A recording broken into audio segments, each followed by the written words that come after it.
اعوذ باللہ من الشیطان الرجیم بسم اللہ الرحمن الرحیم۔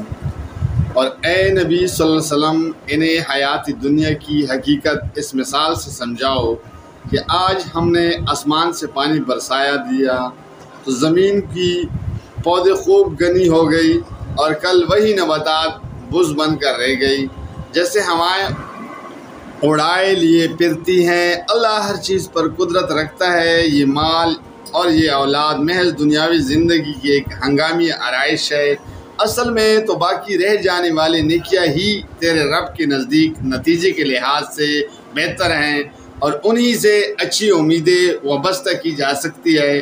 فکر اس دن کی ہونی چاہیے جبکہ ہم پہاڑوں کو چلائیں گے اور تم زمین کو بالکل برہ نہ پاؤ گے، اور ہم تمام انسانوں کو اس طرح گھیر کر جمع کریں گے کہ اگلوں پچھلوں میں سے ایک بھی نہ چھوٹے گا، اور سب کے سب تمہارے رب کی حضور صف در صف پیش کیے جائیں گے۔ لو دیکھ لو، آ گئے نا تم ہمارے پاس اسی طرح جیسے ہم نے تم کو پہلی بار پیدا کیا تھا۔ تم نے تو یہ سمجھا تھا کہ ہم نے تمہارے لیے کوئی وعدے کا وقت مقرر ہی نہیں کیا ہے، اور نامہ اعمال سامنے رکھ دیا جائے گا۔ اس وقت تم دیکھو گے کہ مجرم لوگ اپنی کتابی زندگی کے اندراجات سے ڈر رہے ہوں گے اور کہہ رہے ہوں گے کہ ہائے ہماری کمبختی، یہ کیسی کتاب ہے کہ ہماری کوئی چھوٹی سی بڑی حرکت ایسی نہیں رہی جو اس میں درج نہیں ہو گئی ہے۔ جو کچھ انہوں نے کیا تھا وہ سب اپنے سامنے حاضر پائیں گے، اور تیرا رب کسی پر ذرا ظلم نہیں کرے گا۔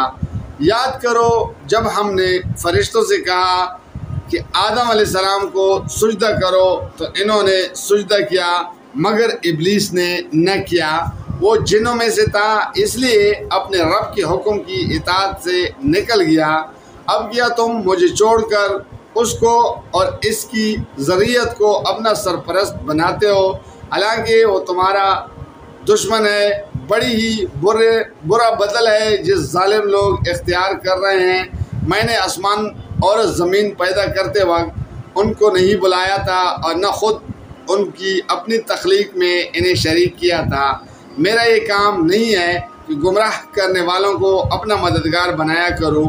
پھر کیا کریں یہ لوگ اس روز جبکہ ان کا رب ان سے کہے گا کہ پکارو اب ان ہستیوں کو جنہیں تم میرا شریک سمجھ بیٹھے تھے۔ یہ ان کو پکاریں گے مگر وہ ان کی مدد کو نہ آئیں گے، اور ہم ان کے درمیان ایک ہی ہلاکت کا گڑھا مشترک کر دیں گے۔ سارے مجرم اس روز آگ دیکھیں گے اور سمجھ لیں گے کہ اب انہیں اس میں گرنا ہے، اور وہ اس سے بچنے کے لیے کوئی جائے پناہ نہ پائیں گے۔ ہم نے اس قرآن میں لوگوں کو طرح طرح سے سمجھایا، مگر انسان بڑا ہی جھگڑالو واقعہ ہوا ہے۔ ان کے سامنے جب ہدایت آئی تو اسے ماننے اور اپنے رب کے حضور معافی چاہنے سے آخر ان کو کس چیز نے روک دیا؟